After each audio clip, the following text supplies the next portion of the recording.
Baik, untuk materi hari ini, kita akan lanjutkan terkait dengan, determinan dan juga inverse yang akan diaplikasikan untuk menyelesaikan sistem persamaan linier melalui aturan Cramer dan inverse. Ya.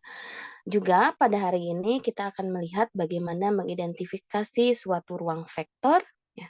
Sehingga ketika mengidentifikasi suatu ruang vektor ini, ya kita bisa melihat apa saja yang bisa dikatakan ruang vektor.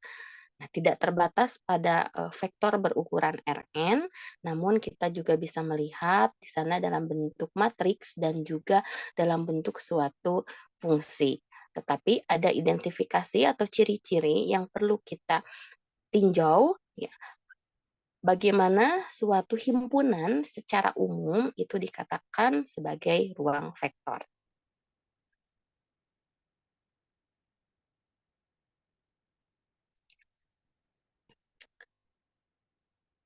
Baik, pertama-tama kita akan melihat aturan Cramer, di mana aturan Cramer ini tujuannya adalah menentukan solusi SPL dengan menggunakan prinsip determinan. Pada pekan lalu, kita sudah membahas bagaimana menentukan suatu determinan melalui operasi baris dan juga melalui kofaktor. Jadi, untuk SPL yang diselesaikan dengan aturan Cramer, maka SPL itu merupakan SPL persegi, ya, di mana SPL yang bisa diselesaikan dengan aturan Cramer, jumlah persamaan dan juga jumlah variabelnya harus sama. Karena kita tahu untuk menentukan suatu determinan, matriks koefisiennya berarti harus berukuran n kali n, ya. Jadi SPL yang dapat diselesaikan dengan aturan Cramer itu haruslah SPL persegi, yaitu SPL yang mempunyai variabel dan jumlah persamaan sama. Mari kita tinjau apa yang dilakukan di aturan Cramer. Mungkin di sekolah menengah juga beberapa ada yang sudah mengenal aturan Cramer ini. Ya, sistem aturan Cramer ini adalah menggantikan kolom. Ya, nah kita lihat kolom mana yang digantikan sehingga eh, variabel-variabel dari SPL itu bisa kita tentukan nilainya atau bisa kita tentukan solusinya. Jadi, seperti yang saya tekankan tadi di awal, aturan Cramer ini memberikan rumusan solusi untuk SPL, ya, dengan jumlah persamaan dan jumlah variabelnya sama. Misal di sini secara umum SPL-nya mempunyai jumlah persamaannya ada n dan jumlah variabelnya ada n, ya. Jadi di sini untuk aturan Cramer, bagaimana SPL yang kita selesaikan? Selain SPL-nya itu berukuran persegi, juga SPL-nya di sini harus konsisten, harus konsisten dan memiliki solusi tunggal. Ya, jadi hanya yang bersolusi tunggal saja yang bisa dicari dengan aturan Cramer. Ya, sehingga di sini ketika kita membentuk suatu SPL, ya, dalam sistem AX sama dengan B, ya, di sini AX sama dengan B, di mana A-nya adalah A-nya di sini adalah matriks koefisien, ya. A-nya di sini matriks koefisien.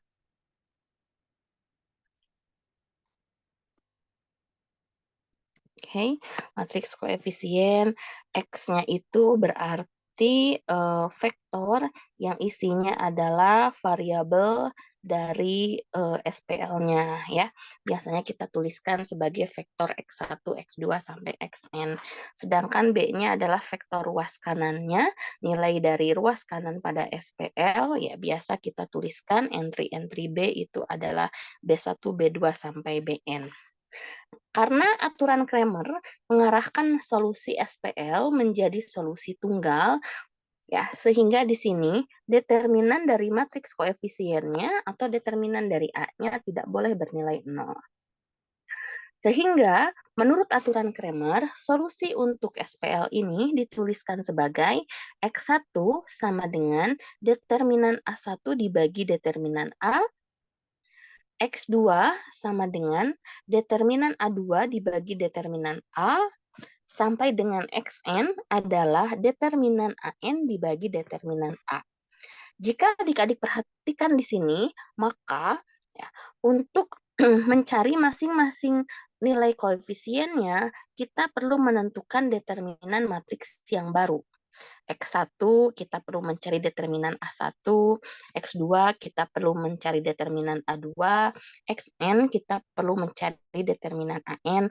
Katakanlah A1, A2, AN ini merupakan matriks AJ. Ya, di mana nanti A1, A2, AN atau yang kita sebut sebagai matriks AJ kita peroleh dengan cara menggantikan entry-entry pada kolom ke J dengan entry-entry dari ruas kanannya ya. Jadi kolom ke J dari matriks A ya, saya tandai kolom ke J dari matriks A itu kita ganti dengan ruas kanannya ya. Sehingga nanti A1 itu kita peroleh dengan cara menggantikan kolom 1 pada matriks A dengan entry-entry dari ruas kanannya atau entry B. A2 kita gantikan kolom 2 pada matriks A dengan entry-entry pada matriks B ini. Sampai dengan AN adalah kita menggantikan kolom ke N dari matriks A dengan entry B yang ini. Ya, sehingga nanti kita dapat harus membentuk matriks-matriks yang tadi ya untuk bisa menentukan A1, A2, AN.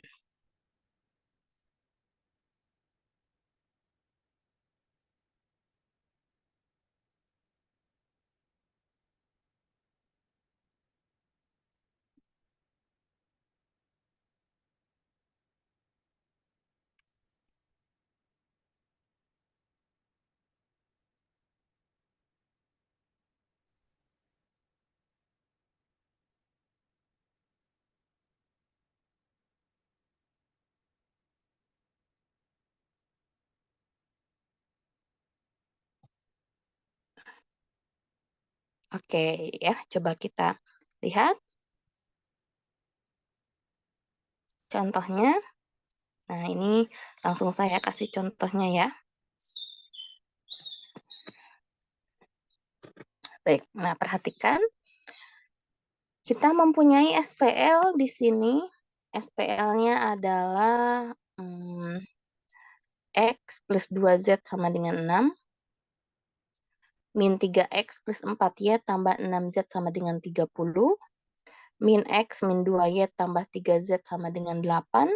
Ya. Sehingga dari sini kita bisa membentuk matriks koefisiennya itu adalah 1, 0, 2. Kemudian min 3, 4, 6. Min 1, min 2, 3. Nah, kita kalikan dengan X, Y, Z sama dengan 6, 38. Ya. Nah, jadi kita bisa membentuk seperti ini, di mana nanti matriks A-nya adalah yang ini. Ya, ini matriks A-nya, ini vektor X-nya, dan ini ruas kanannya atau B-nya ya.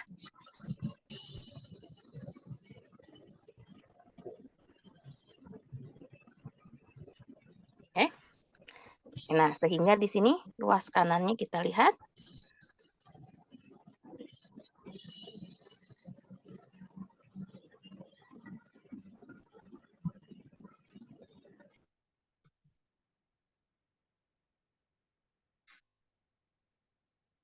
Ya, kita lihat ruas kanannya 638, ini matriks A-nya ya. Sehingga kalau kita cari, ini boleh nanti adik-adik buktikan ya. Buktikan dengan kofaktor biar lebih mudah bahwa determinan A-nya di sini adalah 44. Nah, kemudian kita bentuk matriks A1. Matriks A1 kita perhatikan kolom satunya ya. Kolom 1 di matriks A ini nanti ya 1 min 3 min 1 yang ada di kolom A kita gantikan oleh ruas kanan atau vektor B ya. Nah, jadi untuk A1 kolom satunya kita gantikan 6, 38, kolom 2 dan kolom 3-nya tetap 0, 4 min 2, 2, 6, 3 ya. Nah, jadi kalau kita mencari A1 di situ ya, kita mencari A1 maka di sini kolom satunya digantikan. Dihitung determinannya ya, dihitung determinannya bisa adik-adik buktikan dengan kofaktor atau pakai inverse juga boleh. Maka determinan A1 di sini sama dengan minus 40. Ya, jadi tidak perlu saya contohkan lagi ya. Determinan A1-nya silahkan buktikan untuk mengasah metodenya ya. Baik. Nah, untuk A2 berarti A2 kolom yang mana yang diganti? Kolom kedua, Bu. Kolom kedua, betul, Faris ya.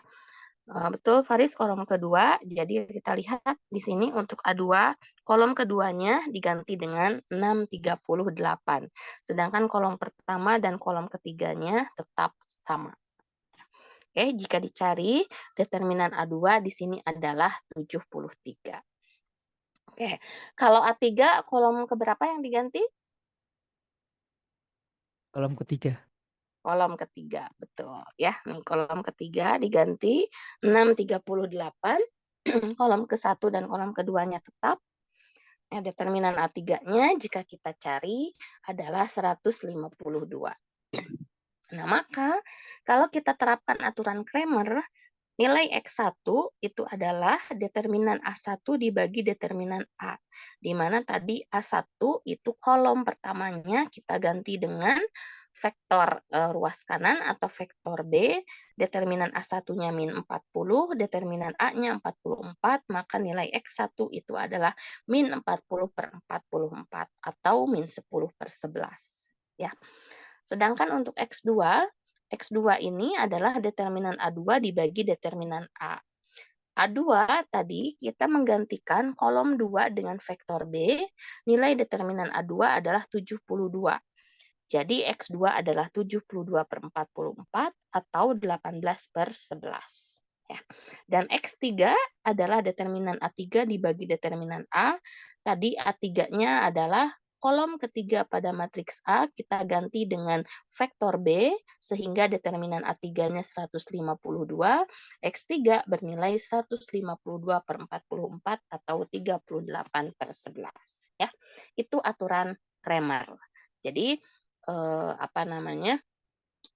perhatikan ya di situ aturan Cramer bagaimana rumusan X1, X2 atau X3. Dalam hal ini X1 itu sama dengan X ya. X2 itu sama dengan Y dan X3 itu sama dengan Z. Ya, oke.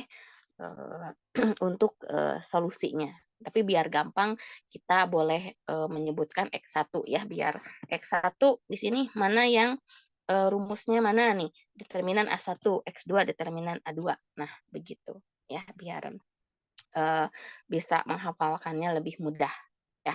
Oke, ini aturan Cramer. Apakah sudah cukup jelas? Ya, Faris silakan. Izin bertanya, Bu, terkait yang slide sebelumnya. Mungkin mohon maaf kalau pertanyaan saya terlalu basic ya. Saya bingung, kan tadi dikatakan kalau aturan Cramer harus matriksnya harus n kali n dan Mm-mm. konsisten dan solusi tunggal. Mm-mm. Apakah kita harus memastikan dulu kalau matriks itu konsisten dan solusi tunggal? Enggak harus memastikan konsisten dan solusi tunggal dulu, tetapi aturan Cramer ini wajib ukurannya n kali n. Kenapa? Karena kan pakai prinsip determinan. Determinan Mm-mm. itu hanya dipunyai oleh matriks koefisien yang ukurannya persegi, Faris. Mm-mm. Itu bisa difahami? Bisa, bisa. Berarti kalau Oke. misal Nah, kalau misalkan nanti si SPL-nya solusi tunggal atau tidak ada solusi ya, solusi tunggal atau tidak ada solusi. Kalau tidak ada solusi berarti di sini atau nanti solusi banyak itu nanti determinan A-nya itu tidak ada determinan A-nya sama dengan 0. Kalau determinan A-nya sama dengan 0 di situ kemungkinannya adalah tidak ada solusi atau nanti solusinya mengarah ke solusi banyak, begitu. Jadi SPL yang bisa menggunakan aturan Cramer di situ pasti mengarahnya ke solusi tunggal, ya, karena di sini determinan A-nya tidak sama dengan 0. Ya, harus determinan A-nya tidak sama dengan 0. Artinya aturan Cramer tidak bisa mengidentifikasi solusi bersolusi membedakan tidak ada solusi dan solusi banyak begitu ya. Dia hanya bisa mengatakan solusi tunggal saja. Kalau operasi baris kan bisa mengidentifikasi semuanya ya. Kalau aturan Cramer hanya solusi tunggal saja, karena di sini dibagi dengan determinan A, kalau determinan A-nya tidak sama dengan 0, itu pasti solusi tunggal, tapi kalau determinan A-nya sama dengan 0, kita tidak bisa memastikan dia ini tidak punya solusi atau solusinya banyak, begitu. Ya, maksudnya itu. Oke, siap, Pak, Bu. Oh iya, satu lagi, Bu. Itu X sama B-nya ditulis tebal itu karena vektor ya tadi? Vektor, iya betul Oke, vektor. siap. Makasih, Bu. Penulisan standar, ya. Oke, siap.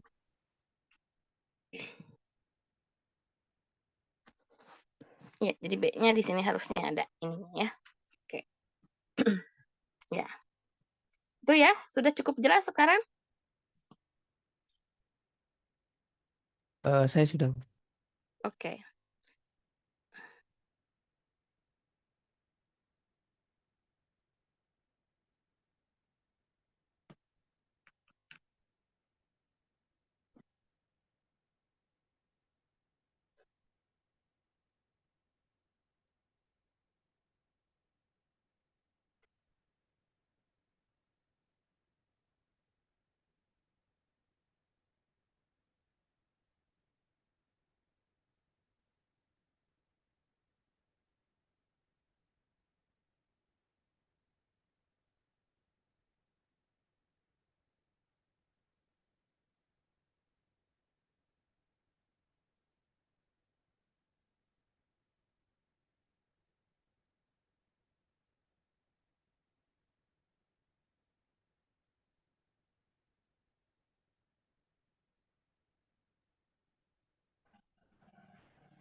Oke, ya. Nah, sekarang kita coba lihat penyelesaian SPL dengan inverse ya.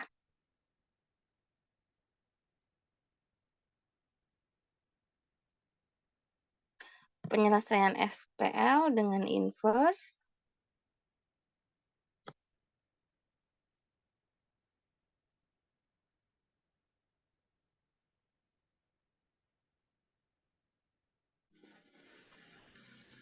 Penyelesaian SPL dengan inverse ini ya, sama halnya dengan aturan Cramer, jadi SPL dengan penyelesaian SPL dengan menggunakan aturan inverse juga SPL-nya harus memiliki jumlah variabel dan jumlah persamaan yang sama ya. Jadi kalau jumlah variabelnya ada n dan jumlah persamaannya juga harus ada n ya.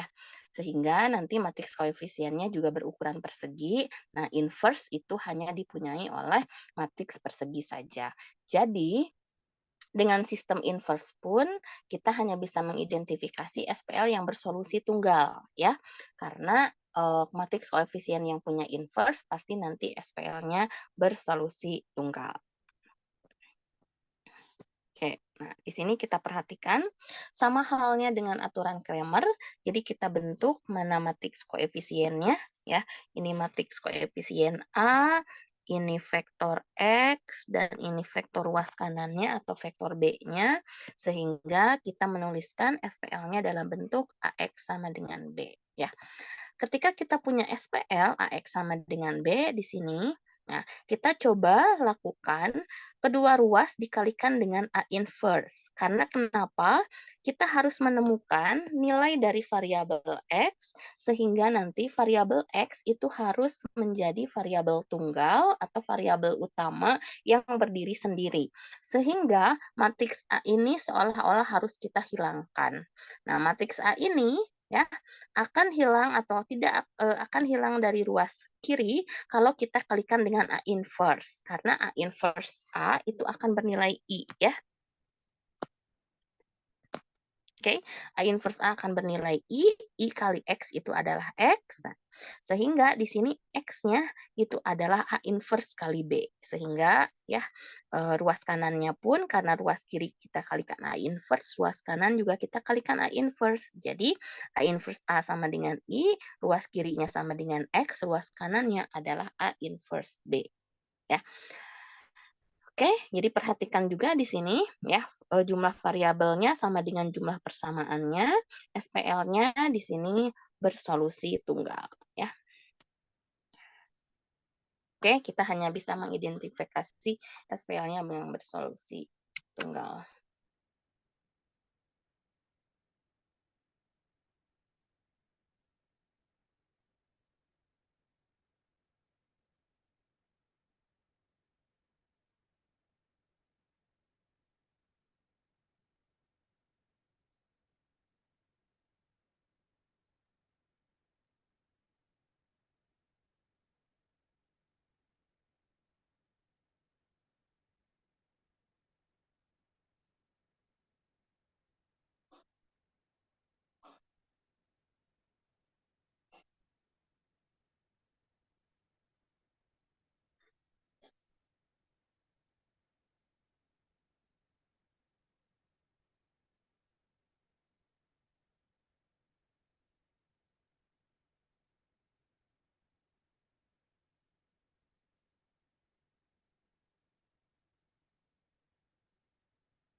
Oke, ya kita lihat contohnya. Di sini saya ambil yang 2 kali 2 ya, SPL-nya 2 kali 2. Jadi variabelnya ada 2, X1 dan X2, persamaannya juga ada 2. X1 tambah X2 sama dengan 2, 5X1 tambah 6X2 sama dengan 9. Sehingga di sini kalau kita lakukan penyesuaian peran ya, kita punya matriks koefisien 1156, matriks vektor dari variabelnya X1, X2 dan vektor dari ruas kanannya 29 ya. Kita akan cari inverse dari matriks A dengan menggunakan operasi baris ya. Di sini supaya bisa melatih kembali operasi barisnya ya. Nah, maka dengan melakukan operasi baris di sini kita tulis matriks A-nya 1156 di ruas kiri, di ruas kanannya 1001. Kita lakukan operasi baris sampai di ruas kirinya itu kita peroleh identitas 1001, sedangkan di ruas kanannya kita dapat 6 min 1 min 5 1. Nah, maka 6 min 1 min 5 1 ini adalah A inverse. Ya, dengan demikian solusi dari SPL atau X-nya itu A inverse kali B, A inverse-nya 6 min 1 min 5 1, B-nya 29, maka kita peroleh solusinya adalah X1-nya 3, X2-nya min 1. Ya. Masih ingat perkalian matriks ya? Masih ya perkalian matriks ya? Ini dikali ini, ditambah ini dikali ini, hasilnya ini. Ya, oke? Ya, jadi 6 kali 2, 12, dikurangi 9 ya. 6 kali 2, 12, ditambah min 1 kali 9. 12 kurangi 9, 3. Min 5 kali 2, min 10, tambah 1 kali 9, 9, min 10, tambah 9, min 1. Oke, seperti itu ya. Contoh penyelesaian FPL dengan inverse matrix.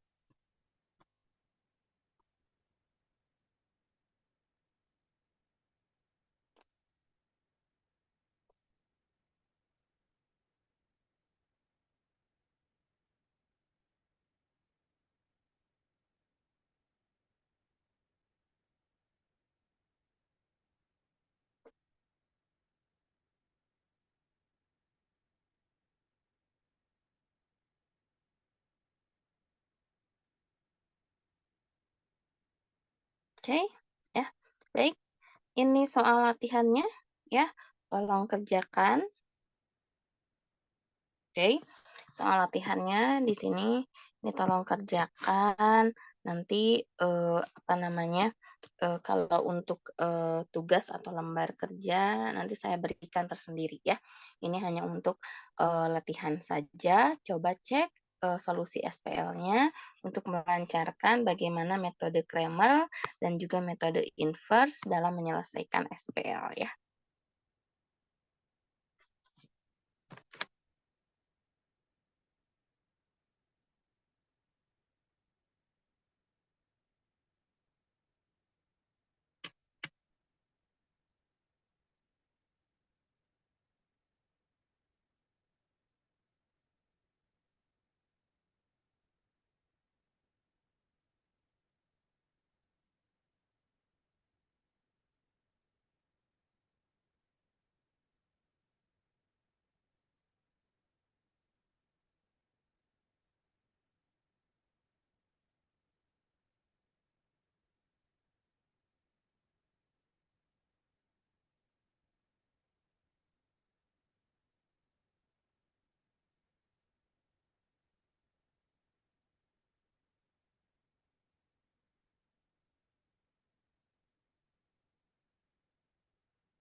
Oke, ya. Nah, kita lihat sekarang.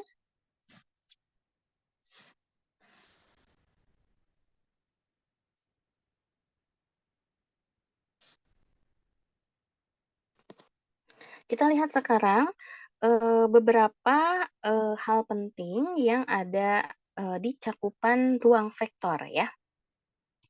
Oke, pertama terkait ruang Euklidian, ya. Apa itu ruang Euklidian? Ruang Euklidian ini, biasa kita panggil atau kita sebut sebagai, eee, ruang berdimensi n, begitu ya, seperti R2, R3 ya, adik-adik sudah mengenal bagaimana penulisan vektor di R2, bagaimana penulisan vektor di R3 ya.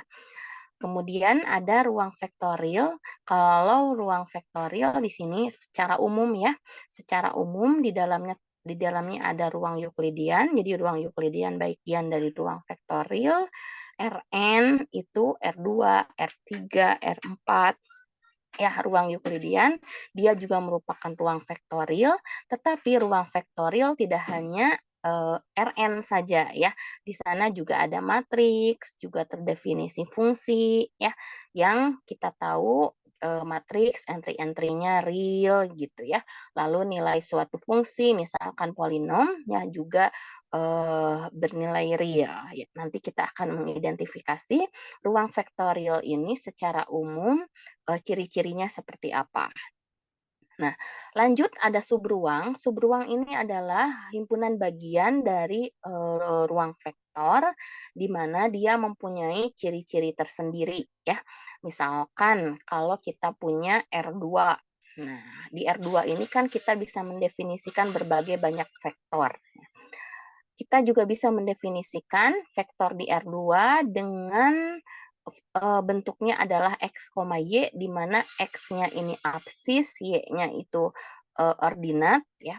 Kita bisa mendefinisikan vektor di R2 dengan semua nilai ordinatnya sama dengan 1. Nah, berarti kita punya vektor yang bentuknya X, 1 ya, karena nilai Y-nya sama dengan 1. Nah, X, 1 ini bisa kita buktikan apakah dia subruang dari R2 atau bukan, begitu ya. Karena dia kita definisikan dari vektor R2 tetapi dengan ciri-ciri spesifik tertentu. Lalu ada kombinasi linier dan bebas linier. Nah, kombinasi linier dan bebas linier ini kita khususkan untuk vektor Rn saja ya. Jadi nanti kita akan melihat bagaimana suatu himpunan bisa membangun vektor lain dengan sistem yang dibentuk dari kombinasi linier, juga identifikasi dari suatu himpunan vektor dikatakan bebas linier. Ya, ada basis dan dimensi, ya, basis dan dimensi. Nanti basis kita identifikasi apa itu yang dikatakan basis dan juga dimensi. Kalau mendengar kata dimensi harusnya sudah tidak asing lagi ya. R2 ya dimensinya 2 gitu, R3 dimensinya 3. Nah, kenapa dikatakan seperti itu? Nanti kita hubungkan terhadap basis ya. Oke, gambaran basis itu yang lebih mudah itu awal dari pengertian basis ya adik-adik bisa berangkat dari basis standar ya. Misalkan di R2, basis standar di R2 itu adalah arah untuk X dan Y.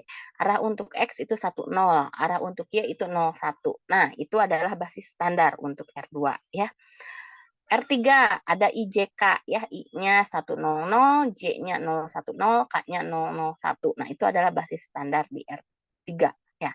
Nah, tapi kita nanti akan lihat apa pengertian dan bagaimana mengidentifikasi basis dan dimensi.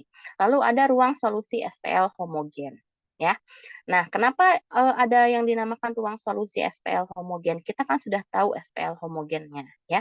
Nah, SPL homogen itu ada yang bersolusi tunggal, ada yang bersolusi banyak ya, atau solusi tunggal dinamakan solusi trivial, solusi banyak dinamakan solusi non trivial.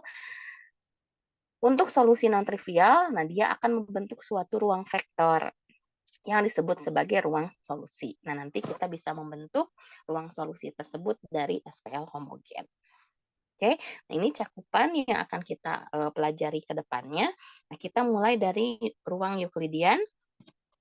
Ya, bagaimana kita mengembangkan gagasan yang sudah diketahui serta sifat-sifat analitik dari vektor-vektor, di mana dari ruang Euklidian ini kita bisa berangkat dan memahami ruang vektor secara umum. Ya, oke. Nah, sudah menjadi aturan standar kalau kita melihat vektor di ruang Rn, ya di sini n-nya itu adalah integer positif, ya. Dan Rn ini merupakan tupel n berurutan atau suatu urutan dari n buah bilangan real A1, A2, An, ya, sehingga vektor pada Rn mungkin bisa kita nyatakan sebagai vektor U A1, A2 sampai An ya. Nah, U ini adalah suatu vektor di Rn. Jadi ada n buah anggota ya yang di dalam vektor tersebut begitu ya. Jadi dia merupakan tupel n berurutan. Jadi dia punya posisinya masing-masing begitu ya. Misalkan untuk R3 misalkan ya, untuk R3, vektor di R3 itu bisa kita nyatakan A, B, C ya. Kalau vektor kan di situ punya arah dan punya panjang ya. Biasanya saya bedakan juga penulisannya. Kalau vektor saya menggunakan kurung lancip ya, menggunakan kurung lancip seperti ini. Kalau menggunakan kurung biasa itu titik ya. Oke, jadi ini saya coret supaya beda ya. Jadi kalau vektor kita gunakan kurung lancip, kalau titik kita gunakan kurung biasa. Oke. Nah, itu vektor. Nah, bagaimana operasi aljabar yang ada di dalam vektor? Operasi aljabar yang ada di dalam vektor kita tinjau berdasarkan penjumlahan dan juga perkalian dengan skalar ya. Untuk penjumlahan kedua vektor, misal kita punya dua vektor yang ada di Rn, jadi masing-masing vektor U dan vektor V yang kita misalkan mempunyai komponen sebanyak n buah.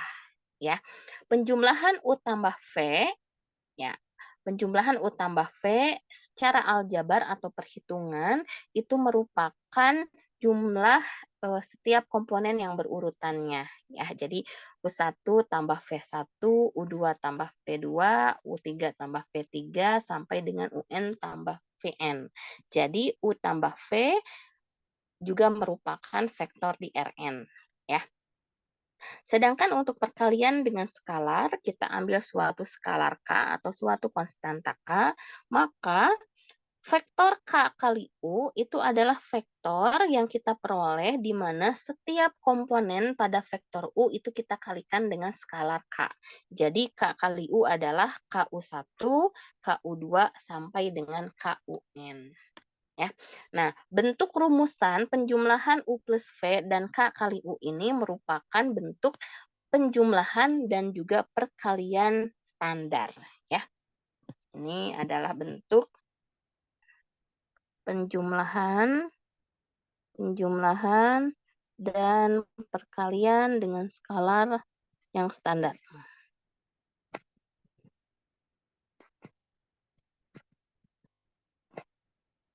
Oke, jadi U plus V setiap komponennya kita jumlahkan, K kali U setiap komponennya kita kalikan dengan K. Ya. Oke. Nah, sehingga dari sifat penjumlahan dan perkalian dengan skalar yang standar tadi ya, U plus V dan K kali U yang kita tinjau tadi, maka akan muncul sifat-sifat operasi aljabar lain ya, yang bisa kita buktikan dan bisa kita lakukan operasinya untuk melihat kebenaran dari sifatnya ya. Nah, sehingga kalau kita perhatikan di sini dari operasi penjumlahan U plus V ya, kita bisa melihat ada 4 sifat yang diturunkan ya, di mana U plus V itu memenuhi sifat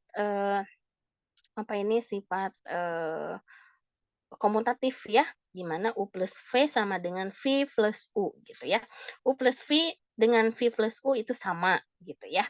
Eh, Mereka bisa kita hitung ya jumlahnya U plus V dan V plus U menghasilkan nilai yang sama ya. Oke. Kemudian sifat distributif juga berlaku ya. U plus V plus W itu sama dengan U plus V plus W ya. Jadi kalau kita menjumlahkan V plus W dulu, lalu kita jumlahkan dengan U, itu akan sama dengan kita menjumlahkan U plus V dulu, lalu kita jumlahkan dengan W. Ya. Nah, kalau ada vektor 0, nah vektor 0 ini kan kita sebut identitas pada penjumlahan ya.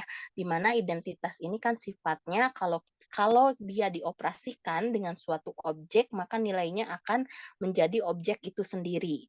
Nah, pada penjumlahan sifat identitas itu adalah 0 ya, sehingga di sini karena penjumlahan vektor, maka vektor 0 di sini memiliki sifat identitas karena U plus 0 sama dengan 0 plus U, hasilnya adalah vektor U itu sendiri.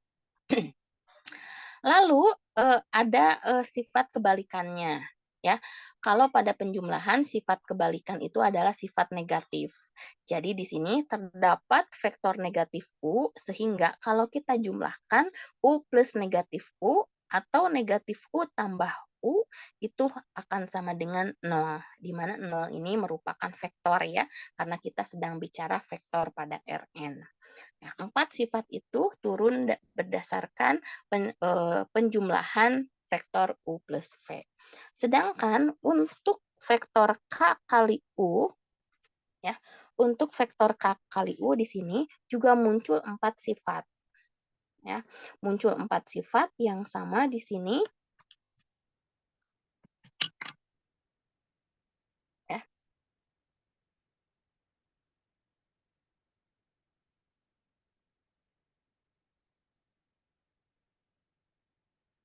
Oke. 4 sifat juga ya, sifat komutatif, sifat distributifnya juga di situ muncul. Ya, di mana K kali U plus V sama dengan KU tambah KV. Ya, ini sifat distributifnya. Sifat distributif skalar. Nah, ini juga K plus L ya, K plus L kali U itu adalah KU tambah LU. K kali LU sama dengan L kali KU, ya sama saja dengan skalarnya kita kalikan K kali L, U. Begitu ya. Lalu sifat identitas juga ada pada perkalian itu adalah angka 1 ya. Karena sifat identitas sekali lagi itu adalah sifat identitas pada penjumlahan berarti mencari suatu objek yang kalau kita operasikan itu kembali ke hasilnya adalah objek itu sendiri, maka ini dia adalah vektor 0. Kalau di perkalian dengan skalar, berarti angka 1 ya, supaya kalau kita operasikan atau kita kalikan ya hasilnya objek itu sendiri. Jadi 1 kali U sama dengan U. Nah, sehingga kalau kita amati dari sifat-sifat vektor ini kita mempunyai 10 sifat ya. 10 sifat. Yang pertama, bagaimana U plus V didefinisikan akan membawa 4 sifat lainnya. Jadi untuk penjumlahan saja di sini ada 5 sifat. Begitu juga dengan perkalian dengan skalar juga membawa 4 sifat lainnya ya. Maka di sini untuk perkalian dengan skalar juga membawa 5 buah sifat ya. Nah, dengan demikian ya, ruang vektorial itu akan mengambil konsep dari sifat-sifat aljabar yang kita lihat pada vektor ruang Euclid tadi ya. Ada penjumlahan vektor ya, kemudian ada perkalian dengan skalar ya, di mana tadi sifat-sifat tadi penjumlahan membawa 4 sifat lainnya, jadi ada 5 sifat penjumlahan, perkalian dengan skalar juga membawa 4 sifat lainnya, jadi ada 5 sifat perkalian dengan skalar, sehingga untuk ruang vektor sifat-sifat tadi akan kita susun menjadi suatu aksioma ya. Sehingga untuk mendefinisikan ruang vektor di situ ya ada aksioma-aksioma tertentu yang akan kita lihat ya. Tapi sebelumnya di sini saya sajikan review untuk vektor di R2 dan di R3 baik secara aljabar atau secara geometris ya.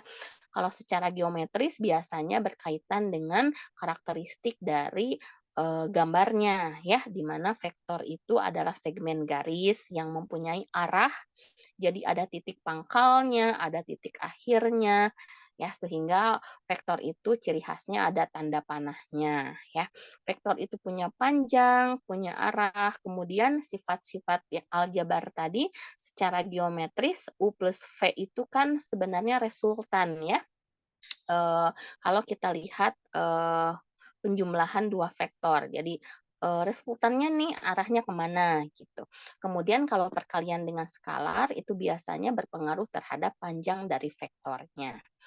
Kalau penulisan secara aljabar itu adalah berpengaruh terhadap apa namanya konsistensi dari bentuk penulisannya begitu ya. Seperti kalau misalkan U plus V dituliskannya hasilnya jadi apa ya. Lebih ke perhitungan kalau untuk aljabar ya. Jadi apa namanya prinsipnya meskipun kita bicara apa namanya ruang vektor begitu ya. Prinsip geometrisnya itu tidak berubah gitu. Kita hanya melihat prinsip aljabarnya, prinsip perhitungannya, penjumlahan dan juga perkalian dengan skalarnya seperti apa, sehingga di sini kita akan banyak memang membuktikan secara operasi aljabar ya. Oke, nah tadi secara operasi aljabar di situ atau secara perhitungan ya, secara perhitungan kita dapat melakukan operasi vektor ya, di mana kita bisa mempunyai U plus V isinya apa, K kali U isinya apa, ya, yang masing-masing penjumlahan dan perkalian dengan skalar ini membawa sifat-sifat operasional vektor ya. Tadi ada 4 dari penjumlahan, ada 4 juga dari perkalian dengan skalar yang kita susun menjadi aksioma ruang vektor ya.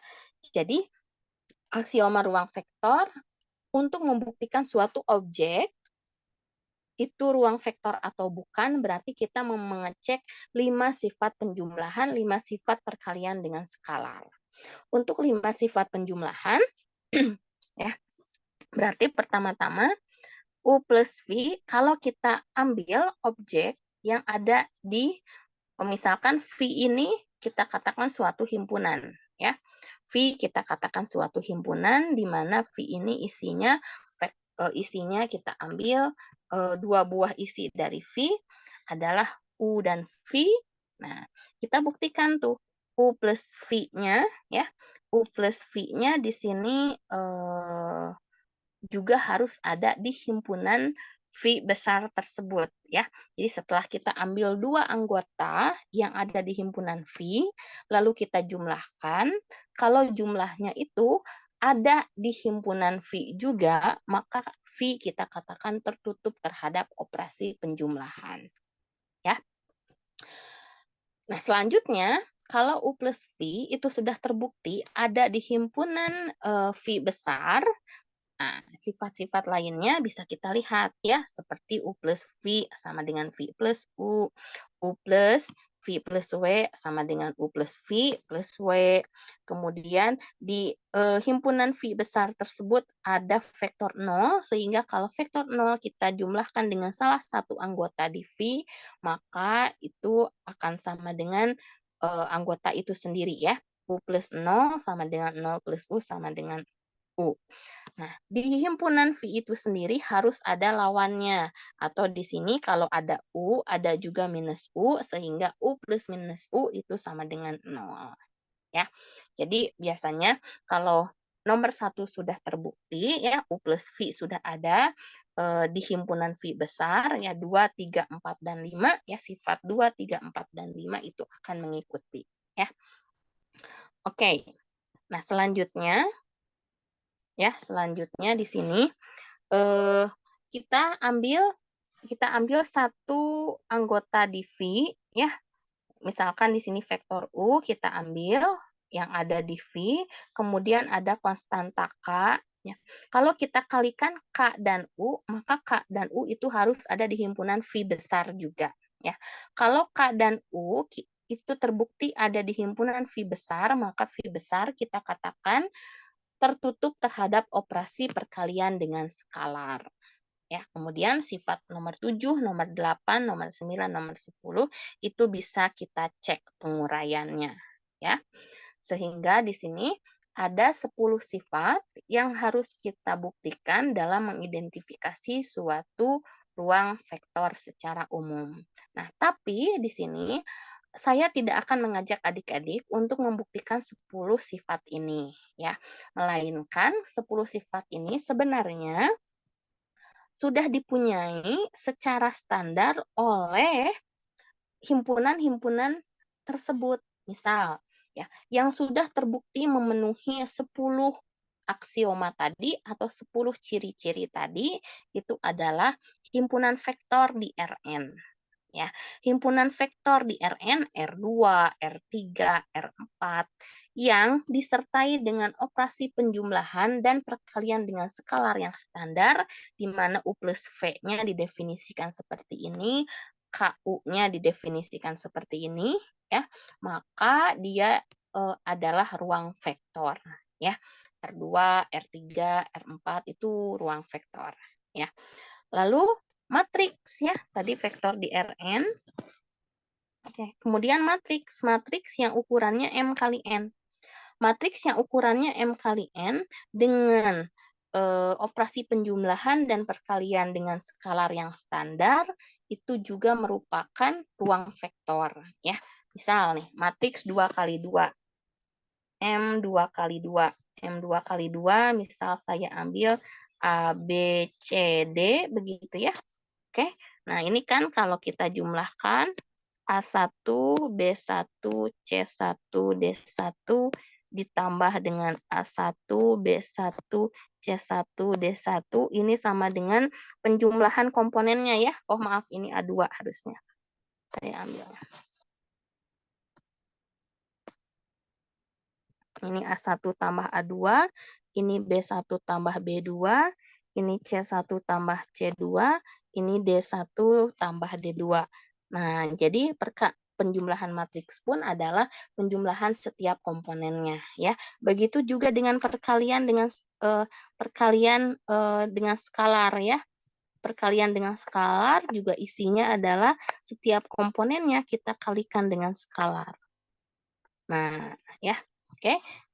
Nah, matriks 2 kali 2 ini adalah ruang vektor. Oke. Nah, kemudian ada juga polinom ya, polinom berderajat n. polinom berderajat n. A0 tambah A1x tambah ANX pangkat n. Nah, ini juga merupakan ruang vektor juga ya, karena 10 sifat yang tadi juga dipunyai oleh fungsi polinom berderajat n. Oke, ya, seperti itu mungkin apa namanya, untuk kuliah hari ini, mohon maaf saya tidak bisa memaksimalkan waktu secara penuh ya. Tapi untuk hari ini materinya cukup yang tadi ya, aturan Cramer, kemudian inverse, lalu di sini contoh ruang vektor ya. Hari Jumat kita akan lanjutkan untuk mengidentifikasi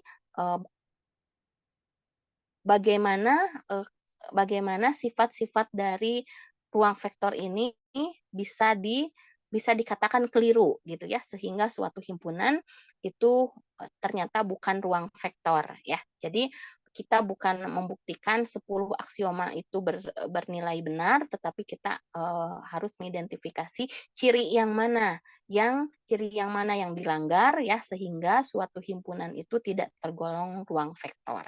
Nah, kalau yang sifatnya standar seperti R2, matriks M kali N, polinom berderajat N, nah itu memenuhi aksioma tadi ya, jadi dikatakan ruang vektor. Tetapi ada suatu kasus,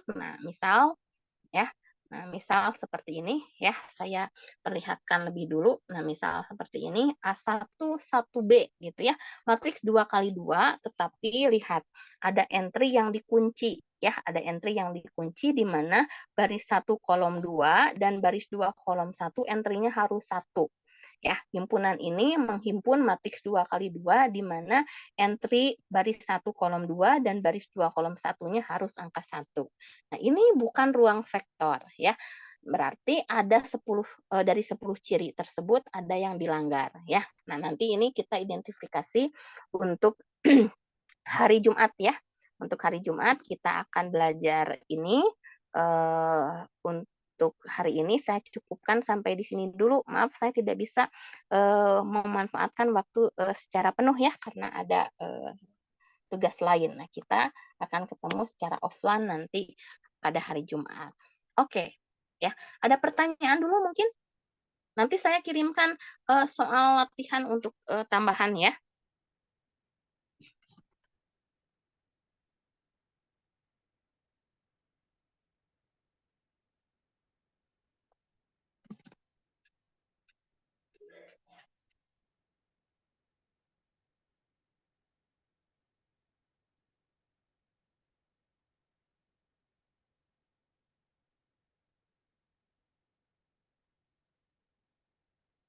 Oke, tidak ada pertanyaan?